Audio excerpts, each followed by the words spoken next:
اعوذ باللہ من الشیطان الرجیم بسم اللہ الرحمن الرحیم اعوذ باللہ من الشیطان اللعین الرجیم بسم اللہ الرحمن الرحیم الحمد للہ ذی المن والاحسان وذی العز والسلطان الذي خلق الانسان وعلمه البیان والحمد للہ الذي نور قلوبنا بولایت محمد وآل محمد.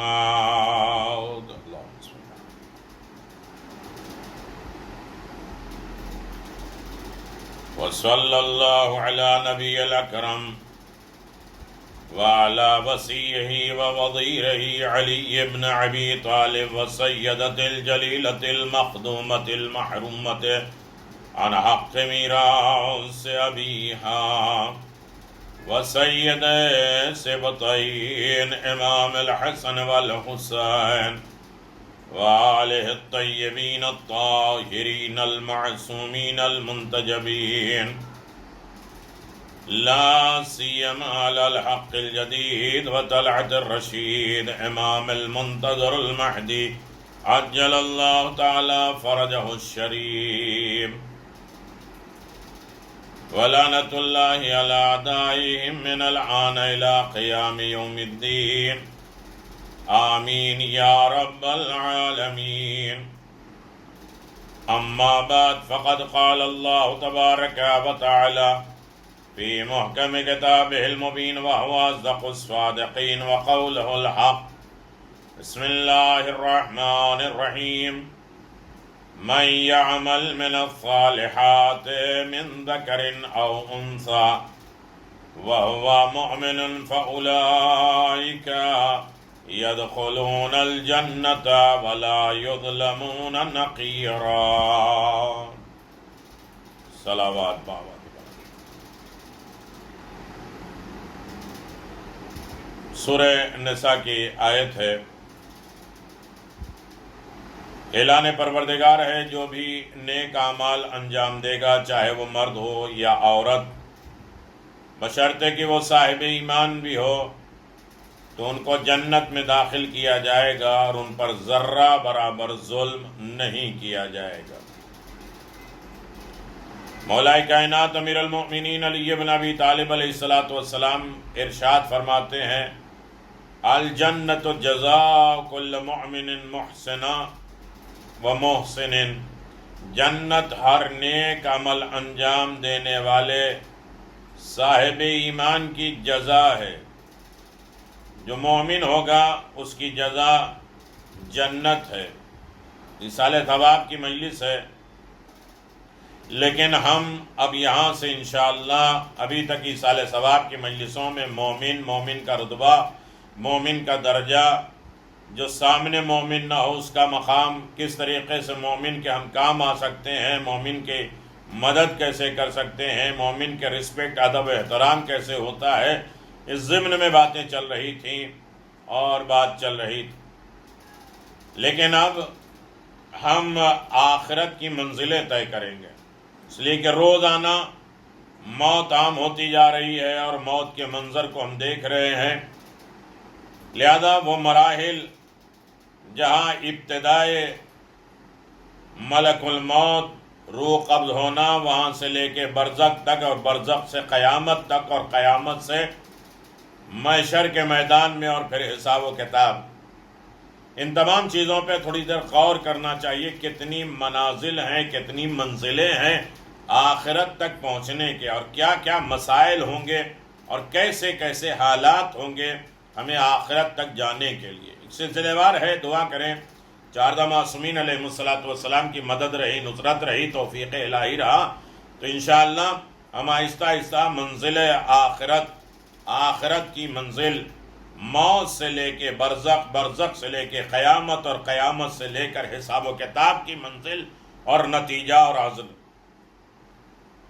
لہذا مومن جس کی ایصال ثواب کی مجلس ہے، آپ حضرات سے گزارش ہے 1 مرتبہ سورہ حمد اور 3 مرتبہ سورہ اخلاص کی تلاوت کر کے مرحوم محمد حسین ابن محمد مہدی،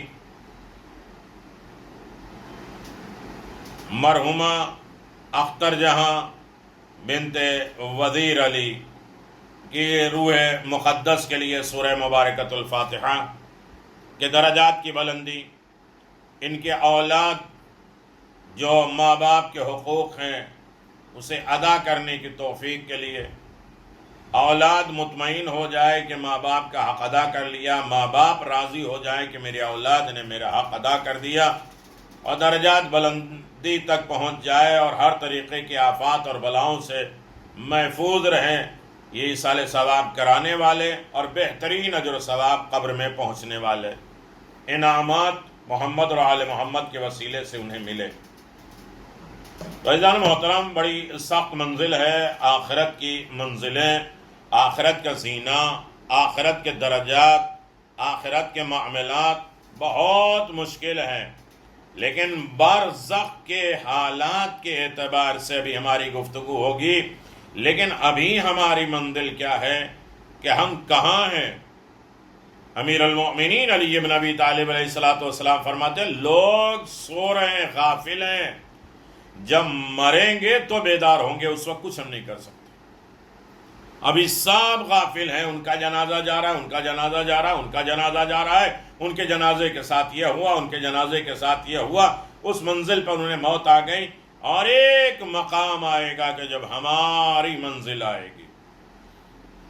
اللہ کے بندو، یہاں سے میں بات شروع کر رہا ہوں، یہ ایک سلسلے وار گفتگو بھی ہے اور مجلس کا عنوان بھی ہے اور درس اور پیغام ہے، نصیحت ہے اور اپنے آپ کو متوجہ کرنے کا بہترین موقع اور محل ہے۔ انسان یہاں عمل کرے گا، مرحومین کے لیے حساب و کتاب وہاں ملتے رہیں گے۔ اس ضمن میں مومنین کے نام آتے رہیں گے انشاءاللہ، اس ضمن میں ایصال ثواب ہوتے رہیں گے۔ امیر المؤمنین علی بن ابی طالب علیہ السلام ارشاد فرماتے ہیں دنیا عقل مندوں کے نزدیک ایک بڑھتا ہوا سایہ ہے۔ جو عقل مند ہیں وہ جانتے ہیں کہ وہ سایہ قریب سے قریب تر ہوتا جا رہا ہے۔ نہج البلاغہ میں 61 میں، اللہ کے بندو اللہ سے ڈرو اور موت سے پہلے اپنے اعمال کا ذخیرہ فراہم کر لو، جمع کر لو، جمع پوجی کر لو۔ موت سے پہلے نہیں معلوم ہے کب آنے والی ہے، لیکن اس سے پہلے اعمال کو ہم جمع کر لیں، خزانہ بنا لیں، ذخیرہ بنا لیں۔ دنیا کی فانی چیزوں دے کر باقی رہنے والی چیزوں کو خرید لیں۔ ہمارا مسئلہ یہ ہے کہ ہم مال و دولت کے ذریعے دنیا خریدتے ہیں، دنیا داری خریدتے ہیں۔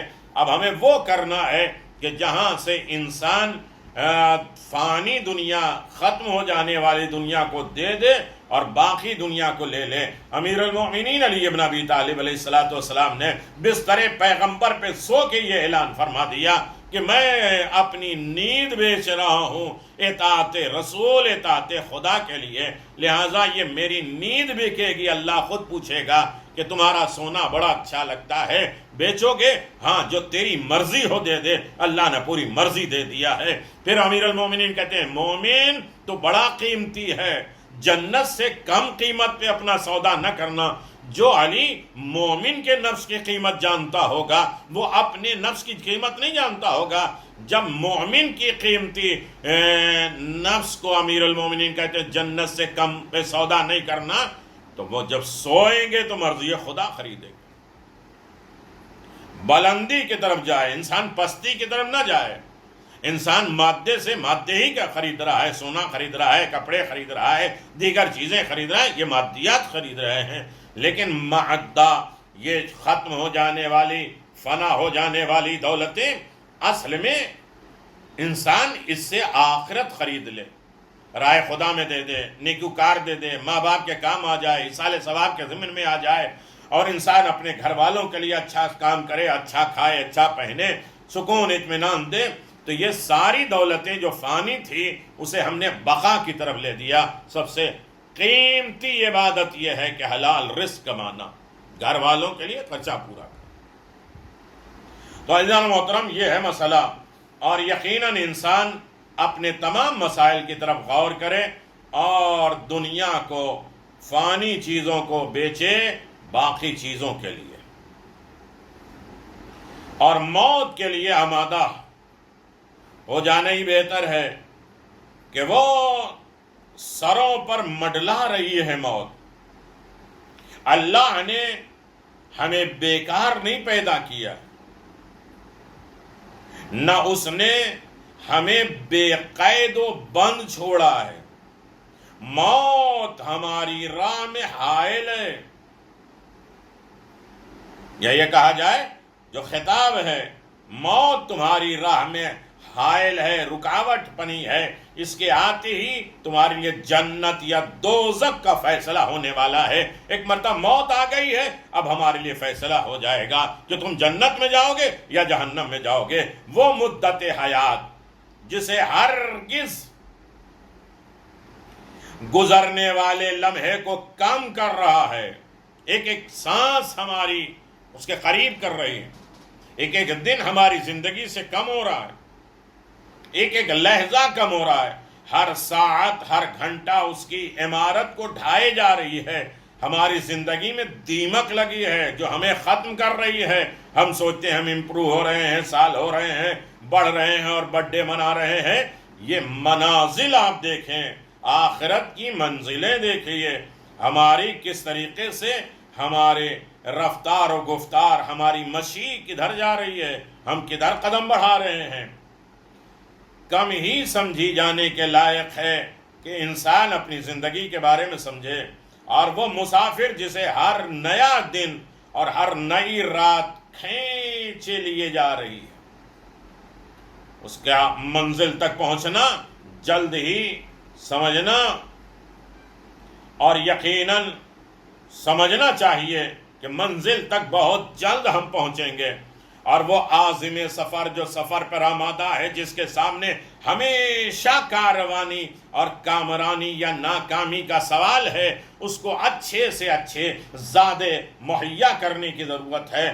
آخرت کا سفر کے لیے وہ چیزیں جو تقویٰ ہے، پرہیزگاری ہے، اچھائیاں ہیں، نیکیاں ہیں، اس کو جمع کرنا ہے۔ لہذا اس دنیا میں رہتے ہوئے اس سے اتنا توشہ آخرت لے لیں جس کے ذریعے کل اپنے نفسوں کو ہم بچا سکیں، اتنا اس دنیا سے خرید لیں کہ کل ہم اپنے آپ کو سیف کر سکیں، بچا سکیں، جس کی صورت یہ ہے کہ بندہ اپنے اللہ سے ڈرے۔ دیکھیے قدم ہے، ہمیں موت کی طرف جانا ہے، اللہ سے ڈرے، اپنے نفس کے ساتھ خیر خواہی کرے، مرنے سے پہلے توبہ کر لے، اپنی خواہشات پر قابو کر لے، چونکہ موت اس کی نگاہ سے اوجھل ہے، امیدیں فریب دینے والی ہے، شیطان اس پر چھایا ہوا ہے، جو گناہوں کو سجا کر اس کے سامنے پیش کرتا ہے، لاتا ہے، یہاں تک کہ موت اس پر اچانک ٹوٹ پڑتی۔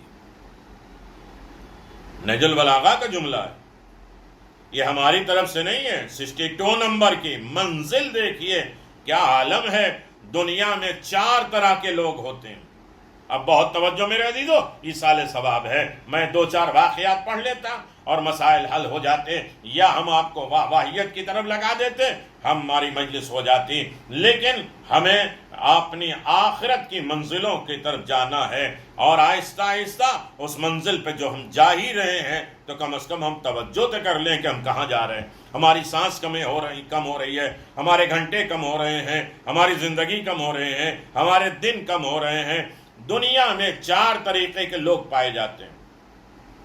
کچھ وہ ہیں جنہیں مفسدہ انگیز سے معنی صرف ان کے نفس کا بے وقت ہونا ہے، ان کی دھار کا کند ہونا اور ان کے پاس مال کا کم ہونا۔ یہ ہے کچھ لوگ ہیں جو فساد انگیز، اور کچھ لوگ وہ ہیں جو اعلانیہ شر پھیلا رہے ہیں، کھلم کھلا، نہ ڈر نہ خوف۔ اتنا تو ٹریفک پولیس سے ہم ڈرتے ہیں، اتنا تو ہم یہ چھوٹے کیمروں سے لگے ہوئے ڈرتے ہیں، یا کورٹ عدالت سے ڈرتے ہیں، یا حاکم سے ڈرتے ہیں، لیکن ہم علانیہ طور پہ اتنے نبی اتنے مرسل آنے کے بعد وہ ڈرا رہے ہیں، دھمکا رہے ہیں، حساب و کتاب معین ہے، پھر بھی ہم کھلم کھلا شر پھیلا رہے ہیں، برائیاں پھیلا رہے ہیں، کچھ صرف مال بٹورنے کے چکر میں ہیں، یا منبر پہ بلند ہونے کے لیے انہوں نے اپنے نفس کو وقف کر دیا ہے اور دین کو تباہ اور برباد کر ڈالا ہے۔ کتنا ہی برا سودا ہے، تم دنیا کو اپنے نفس کی قیمت اور اللہ کے یہاں کی نعمتوں کا بدل قرار دے دو۔ کچھ لوگ وہ ہیں جو آخرت والے کاموں سے دنیا طلبی کرتے ہیں، یہ نہیں کرتے کہ دنیا کے کاموں میں بھی آخرت کا بنانا مقصود رکھے۔ یہ لوگ اللہ کی پردہ پوشی سے فائدہ اٹھا کر اس کا گناہ کرتے ہیں۔ یہ بھی نہج البلاغہ 32 نمبر خطبہ ہے، اور فرمایا امیر المؤمنین علی ابن ابی طالب علیہ السلام، میں تمہیدی گفتگو مکمل کر لوں، پھر ایک زینہ، ایک درجہ ہم اس طرف جائیں جہاں برزخ سے ہم قریب سے قریب تر ہوتے جا رہے ہیں۔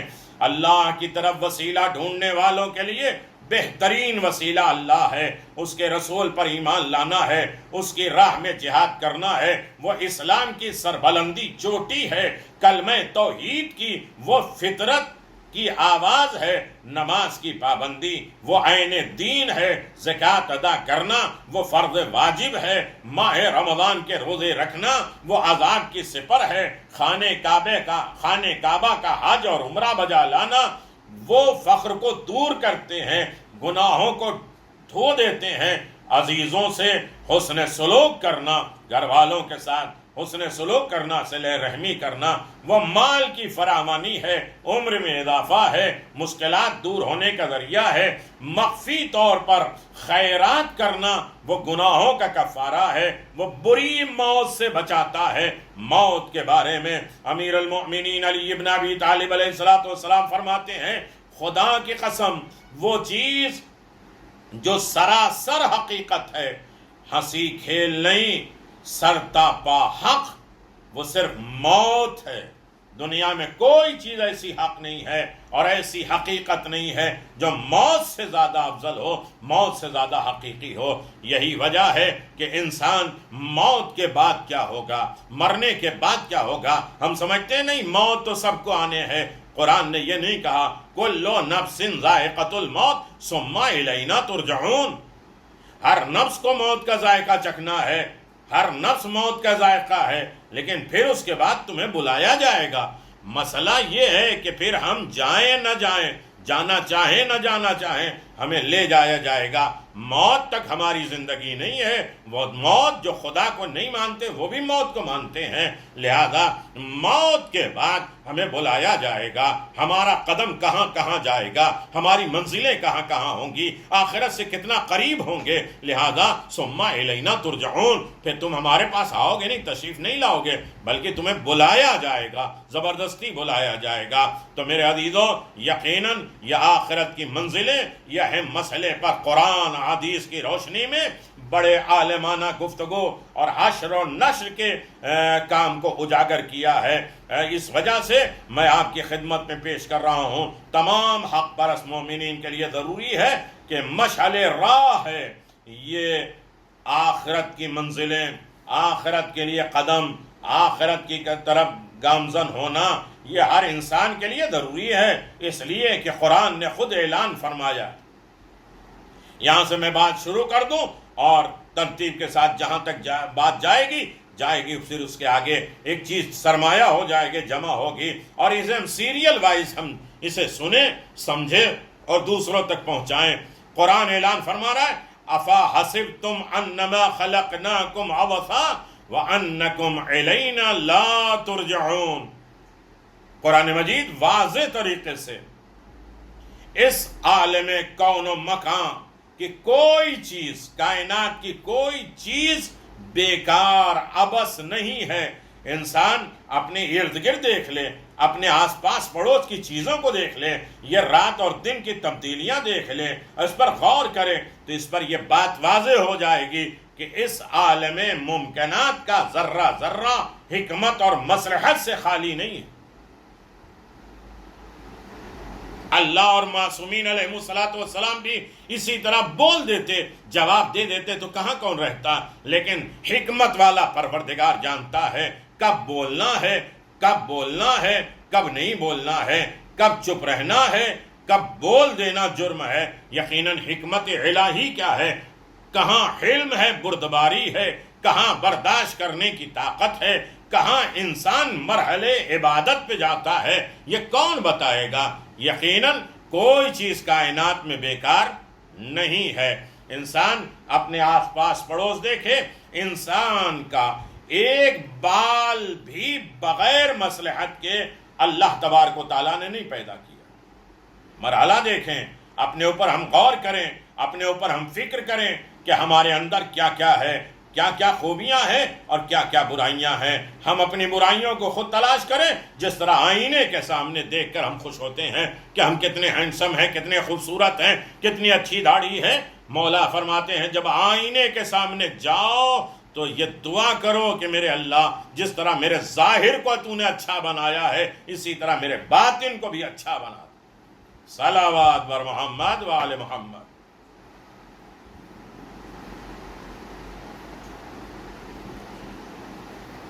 تو عزیزان محترم، انسان ظاہر اور باطن، مصلحت پسندی، حکمت. حضرت امام جعفر صادق علیہ السلام نے شہادت کے دن چل رہے ہیں امام علیہ السلام کے. امام علیہ السلام نے مفضل سے فرمایا، بعض جہلا جاہل افراد یہ کہتے ہیں کہ اگر فلاں جسم کے حصے پہ بال نہ ہوتے تو بہتر تھا، اور وہ یہ نہیں جانتے کہ وہ جگہ مجمع کثافات ہے اور اس جگہ سے رطوبات کا اخراج ہوتا ہے، گندگی نکلتی ہے.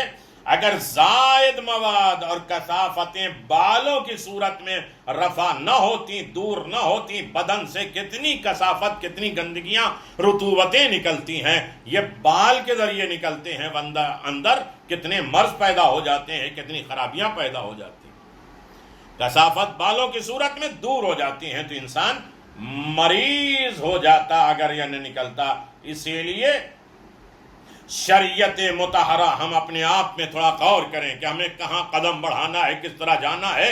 یہ چیزیں ہمیں پہلے سے تیار رکھنا ہے. اپنے بدن کو کثافت سے دور کیسے رکھنا ہے، اپنے آپ کو طاہر و پاک کیسے رکھنا ہے. شریعت مطہرہ کا حکم ہے کہ اس کو جلد از جلد صاف کر دیا جائے جو ناجائز بال ہیں، اس لیے کہ اس سے کثافتیں نکلتی ہیں، گندگیاں نکلتی ہیں. اگر نہ نکلے تو انسان مریض ہو جاتا ہے. اسی طرح انسان کے رگ و پے، دانت، ناخن بغیر حکمت اور مصلحت کے پروردگار کے پیدا نہیں ہوئے ہیں. اللہ کی حکمت اس میں شامل ہے، مصلحت شامل ہے. اگر ان میں سے ایک بھی مفقود ہو جائے، چھوٹ جائے تو انسان ناقص کہلاتا ہے، انسان کامل نہیں کہلاتا ہے. ان تمام چیزوں سے یہ بات اچھی طرح واضح ہو جاتی ہے کہ اس عالم کی خلعت وجود پہنانے والے صاحب حکمت ہیں. کائنات کی کوئی چیز حکمت سے خالی نہیں ہے، بیکار نہیں بنائی گئی ہے. ہر ایک چیز میں خدا کی حکمت شامل ہے. یہ الگ بات ہے کہ ہم حکمتوں کو نہیں جانتے اور اس کے بعد ہم شکوہ شکایت کر لیتے ہیں. اسی طرح ایجاد انسان بھی عبث نہیں ہے.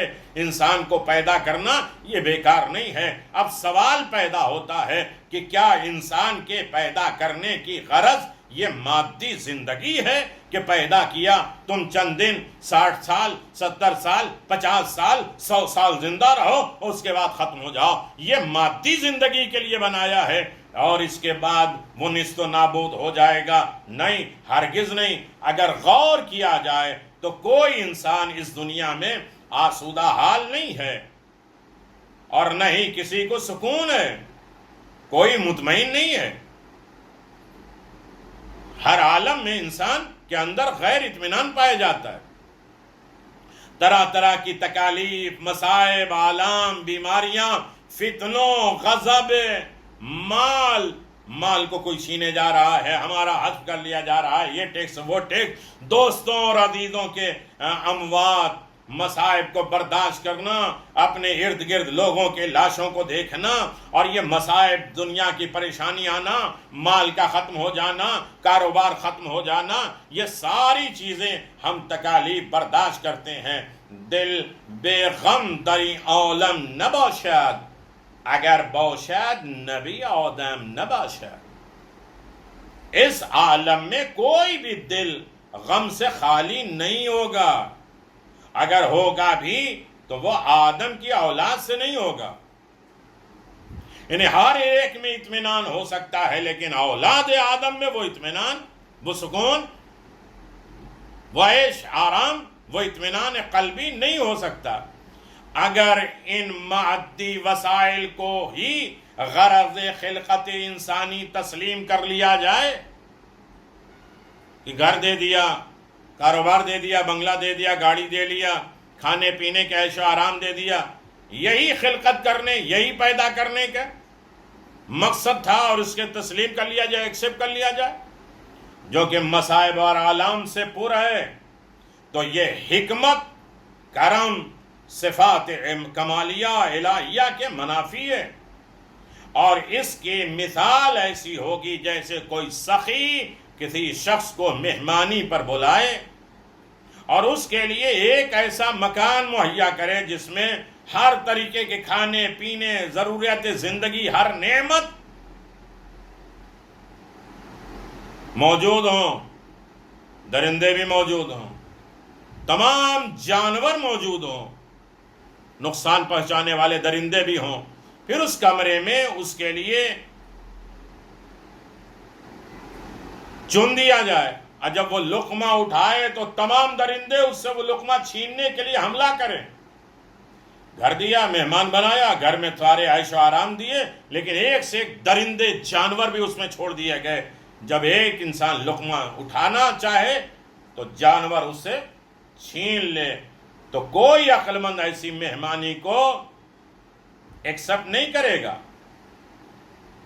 مفید اور لائق تعریف نہیں سمجھے گا، بلکہ ایسی مہمانی جو کہ جان کے لیے خطرہ ہے، بیکار ہوگی. کسی چیز کو ہٹا کر بگاڑ دینا فعل کبھی ہے. خلاق عالم سے کوئی برا کام سرزد ہو ہی نہیں سکتا، محال ہے. بس یہ بات قطعی طور پہ ثابت ہو جائے گی کہ انسان کی منزل مقصود یہ مادی زندگی نہیں ہے، بلکہ اس کی منزل مقصود ایسی جگہ ہے جس میں موت نہیں. موتو قبل ان تموتو، مر جاؤ اس سے پہلے کہ موت آئے. یعنی انسان اس وقت جو غفلت میں ہے یہ مرا ہوا ہے. بیدار تو اس وقت ہوگا جب موت آ جائے گی.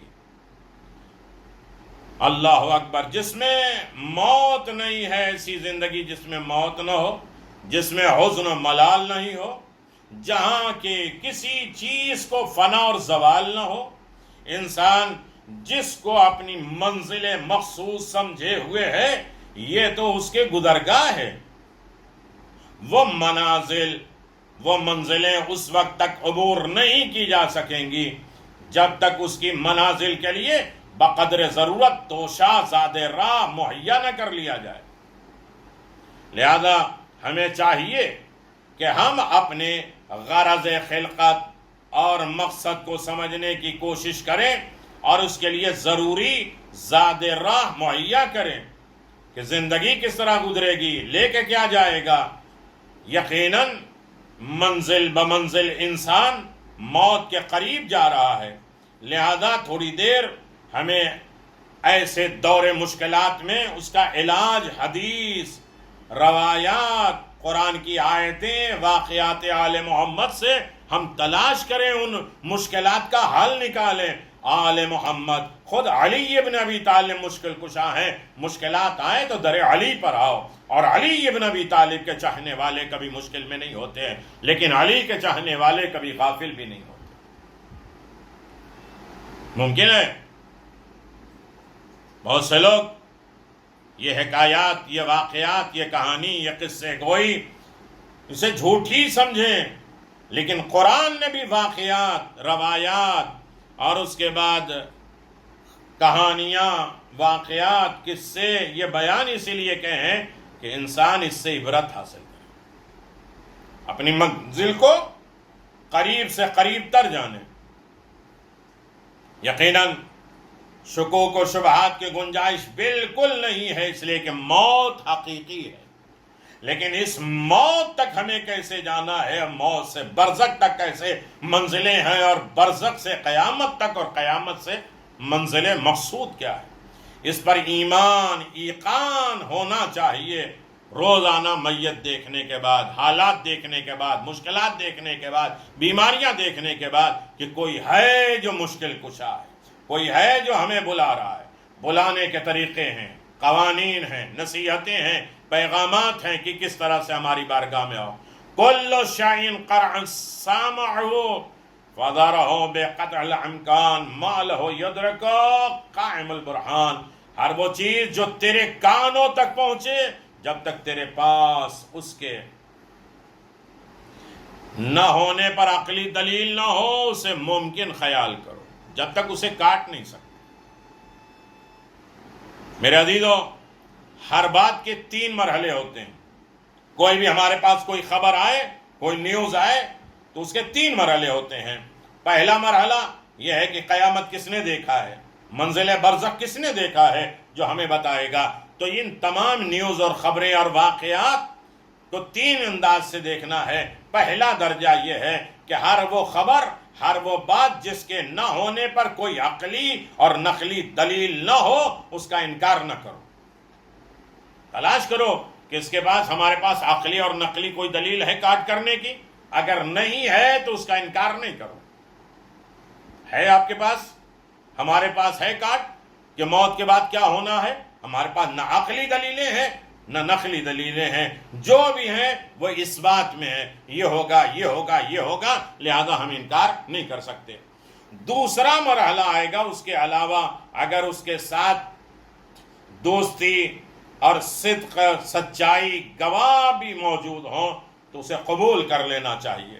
کوئی بھی نیوز، کوئی بھی خبر ہمیں نہیں معلوم ہے، نہ ہمارے پاس کاٹ ہے، نہ کوئی دلیل ہے اس کے انکار کرنے کے لیے، آدھا ایکسپٹ کر لو۔ دوسرا یہ ہے کہ ہمارا کوئی ساتھی، دوست، سچا اور صحیح گواہی دینے والا اگر گواہی دے تو اسے قبول کر لینا چاہیے، انکار نہیں کرنا چاہیے۔ یہ دوسرے نیوز اور خبر کے ذریعے ہیں۔ تیسرا یہ ہے کہ اگر خبر دینے والا، پیغام دینے والا، نصیحت دینے والا، نیوز دینے والا پروردگار کی طرف سے بھیجا گیا ہو، عظیم ہستی ہو، اور اس کے پاس اللہ کی طرف سے دلیل، حجت بھی ہو، اور منصوص من اللہ بھی ہو، اللہ کی طرف سے آنے، اور معصوم ہو، وہ معجزہ ہے۔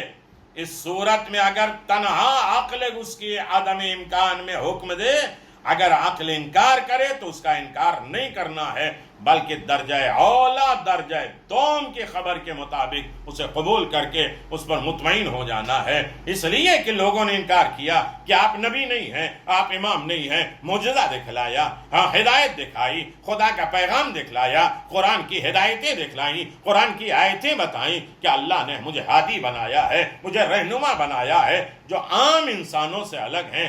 ہم منصوص من اللہ ہیں، معصوم پیدا ہوئے ہیں۔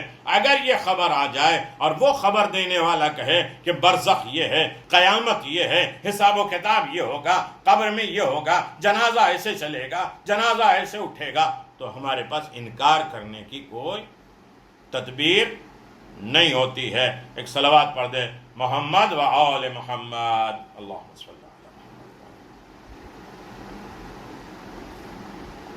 عزیزان محترم، یقیناً آج انسان دنیا میں کہتا ہے کہ بھئی فلاں جگہ پہ زلزلہ آنے والا ہے، یہ طوفان آنے والا ہے، یہ سورج گہن ہونے والا ہے، یہ چاند گہن ہونے والا ہے، اور انسان اس خبروں کو دیکھنے کے بعد مطمئن ہو جاتا ہے، اس لیے کہ اس کے پاس کاٹ کرنے کے کوئی راستہ نہیں ہے۔ اور خبر دینے والا سچا ہے، جس پر ہم یقین کرتے ہیں یہ اذان کا ٹائم ہے، یہ نماز کا ٹائم ہے، یہ روزہ کھولنے کا ٹائم ہے، سب چیزیں دیکھتے ہیں، چاند کا نظام، سورج کا نظام، ساری چیزیں ہم اسے مان لیتے ہیں۔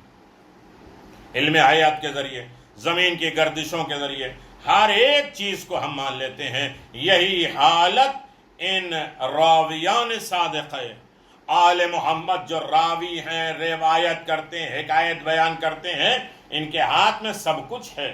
یہ محض حکایات سمجھ کر انسان انکار نہ کرے کہ قیامت میں کیا ہوگا اور برزخ میں کیا ہوگا، ارے یہ تو واقعات ہیں، کس نے دیکھا ہے، لیکن معصومین نے بیان کیا ہے، لہذا اس کا ماننا اور اس پر رہنا ہر انسان کے لیے ضروری ہے، لازم ہے.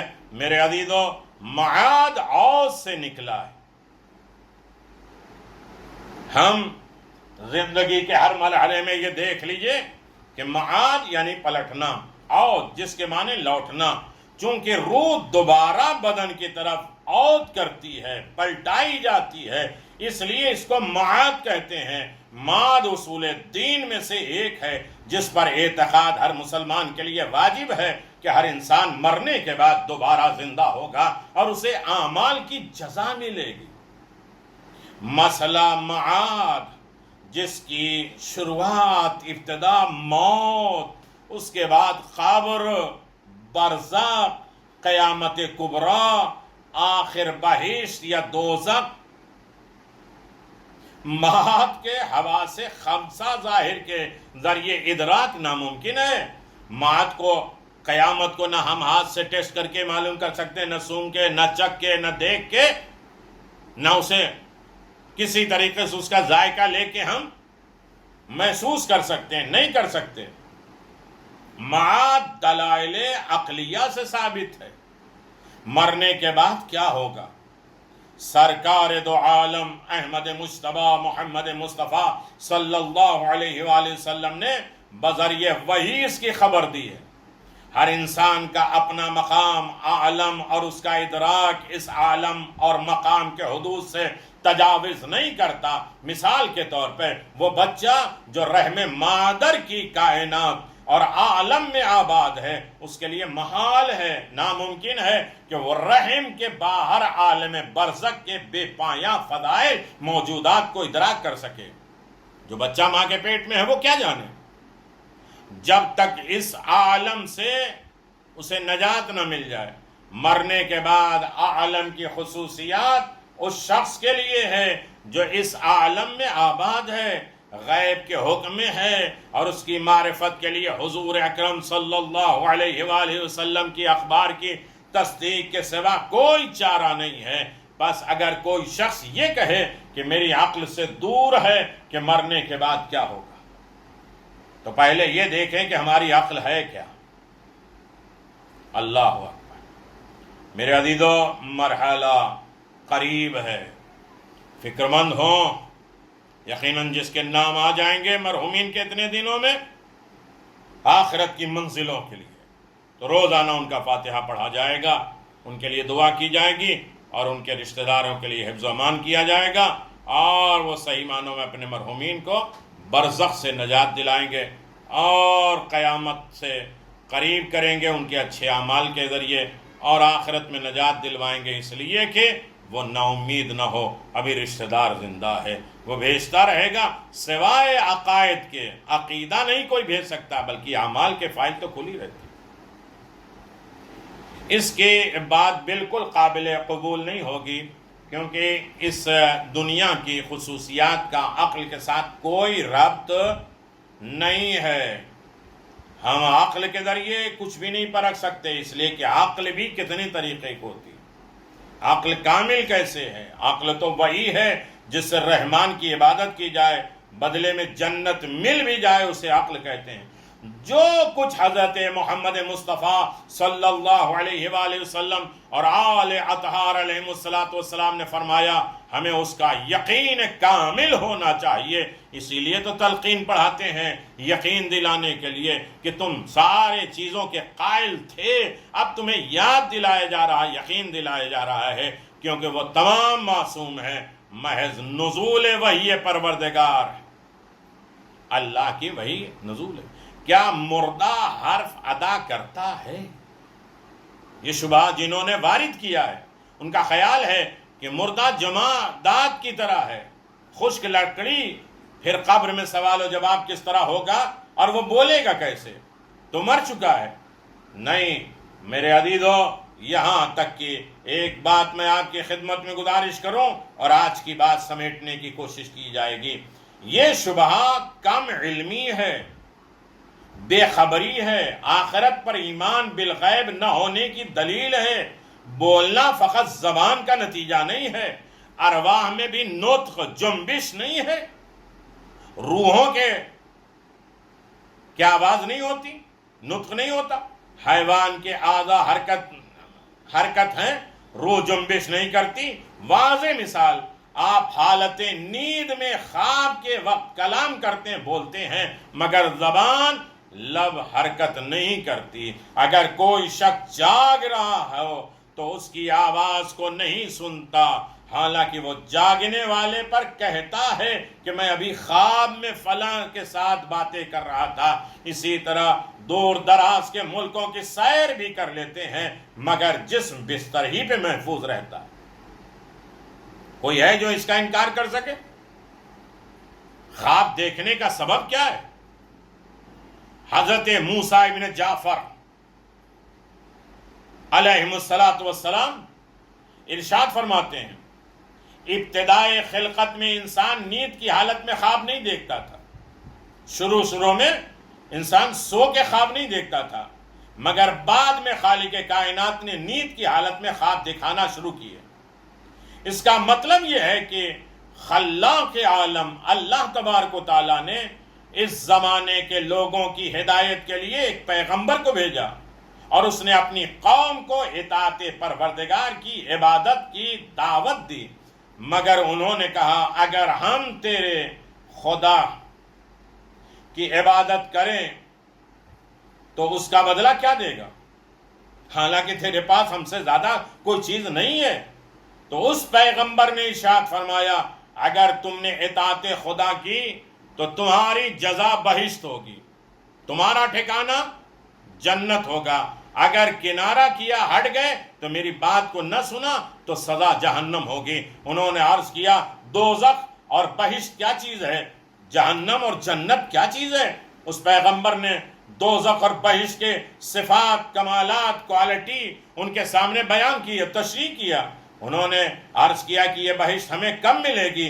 پیغمبر نے ارشاد فرمایا جب تم مر جاؤ گے. کہنے لگے ہم دیکھتے ہیں ہمارے مردہ بوسیدہ ہو کر خاک میں مل جاتے ہیں، مٹی میں مل جاتے ہیں. ان کے لیے جن چیزوں کی تو نے توصیف کی ہے، صفت بیان کی ہے، نہیں دیکھتے. پیغمبر نے ارشاد کو جھٹلایا، پیغمبر کے ارشاد کو جھٹلایا گیا. پروردگار عالم نے ان کو ایسے خواب دکھلائے کہ وہ خواب میں کھاتے پیتے چلتے پھرتے گفتگو کرتے سنتے ہیں، لیکن بیدار ہونے کے بعد خواب میں دیکھی ہوئی چیزوں کے اثرات نہیں رہتے.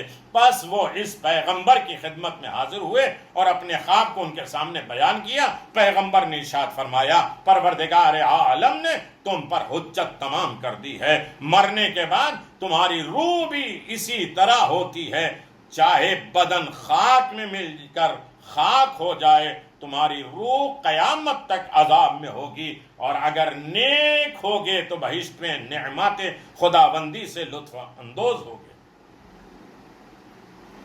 اب ہم پہلے منزل پر، پہلے درجے، پہلے زینے پر انشاءاللہ ہم جائیں گے، لیکن اتنی فکر پیدا کر لانا مرحومین کے درجات کی بلندی کا ذریعہ ہے. فیروز بھائی کی طرف سے مجلس ہے، یقیناً اس فکر کے اعتبار سے انہوں نے آمادہ کیا کہ جہاں کائنات میں ہر مرنے والا یہ نہ سوچے کہ مر جانا ہے، ختم ہو جانا ہے، یا جنازے کو دیکھ رہے ہیں روزانہ مر رہے ہیں ختم ہو رہے ہیں، نہیں، اس کے بعد بلایا جائے گا. اس فکر میں رہو کہ ہماری کون کون سی منزلیں ہیں، ہمیں کہاں لے کے جائیں گی، برزخ کا عالم کیا ہوگا، قیامت کی گھڑیاں کیا ہوں گی، قیامت صغریٰ کیا ہوگا، قیامت کبریٰ کیا ہوگا، اس کے بعد مراحل کیا ہوں گے، پھر ظہور کیا ہوگا، اور اس کے بعد رجعت کیا ہوگی، یہ ساری حکومتیں کیسی ہوں گی، اور پھر قبروں سے سور پھونک کے دوبارہ بلایا جائے گا، مار کے پھر جلایا جائے گا. اسی کو مات کہتے ہیں. قیامت کا خوف، ڈر، یاد الہی پیدا ہو جائے، یہ سب سے بڑا اجر و ثواب ہے مرنے والے کے لیے بھی اور جو زندہ ہیں اپنی موت کا انتظار کر رہے ہیں وہ اس پر یقین رکھیں کہ ایک دن جانا ہے، لیکن مر کے ختم نہیں ہونا ہے۔ ثم الینا ترجعون، پھر تمہیں بلایا جائے گا۔ بلانے کے بعد ہماری منزلیں کیا ہوں گی؟ موت کتنی سخت ہے۔ ہمارا صرف آسان یہ ہے کہ وہ مر گئے، ہمیں مرحلے میں دیکھنا ہے۔ ملک الموت کو کیسے دیکھا جائے گا، روح کیسے قبض ہوگی، کس طریقے سے انسان، خواب کی بات ہو رہی تھی تو صرف ایک مرحلے میں مسائب، میرے عزیز و فضائل بھی آئیں گے، ہدایت بھی آئیں گی، رہنمائی بھی آئے گی، عطائے آل محمد بھی ہوگا، یقیناً مکمل ایصال ثواب ہوگا۔ 5 راتیں اہل بیت رسول خدا پہ بڑی سخت گزری۔ خواب کی بات ہو رہی ہے، ایک یہی شب ہجرت رسول خدا کی، دوسری شب وفات شہادت رسول خدا صلی اللہ علیہ وسلم کی، تیسری وہ رات مصیبت اور سخت تکلیف کی رات اہل بیت پر تھی، جس کی صبح کو جناب امیر المومنین کے سر پہ ضربت لگی، یعنی شب 19 ماہ رمضان سن 40 ہجری تھی۔ چوتھی رات مصیبت اہل بیت کی وہ شب تھی جس کو آپ حضرات سمجھ گئے ہوں گے، وہ عاشور کی رات تھی۔ اس شب کو عجیب مصیبتیں ذریت رسول خدا پہ گزری ہیں۔ 5ویں رات 11ویں شب محرم، 11 محرم کی رات، اہل بیت رسول پر جو مصیبتیں اس رات میں پڑی وہ کبھی نہیں پڑی تھی۔ آپ تصور فرمائیے کہ امام حسین شہید ہو چکے ہیں، سب عزیز و انصار بھی مارے جا چکے ہیں، اہل بیت جلے ہوئے خیموں میں بیٹھے ہیں، اپنی وارثوں کو یاد کر رہے ہیں۔ میرے عزیزو، سب کے گھر سے جنازہ نکلتا ہے اور نکل رہا ہے، سب کے ہاں موت ہو رہی ہے، لیکن باقی رہنے والوں کے اوپر اتنی مصیبتیں نہیں آئی جو کربلا والوں کی ہے۔ خیمے جل گئے، بیویوں کے سرے سے چادریں چھن گئی، اسیر ہو گئے، مال لوٹ گئے، گھر والے شہید ہو گئے، کوئی بیوہ ہے، کوئی یتیم ہے۔ اس عالم غربت میں وارث اور ورثے کے اعتبار سے بیٹھے ہیں۔ میرے عزیزو، کیسے گزارے؟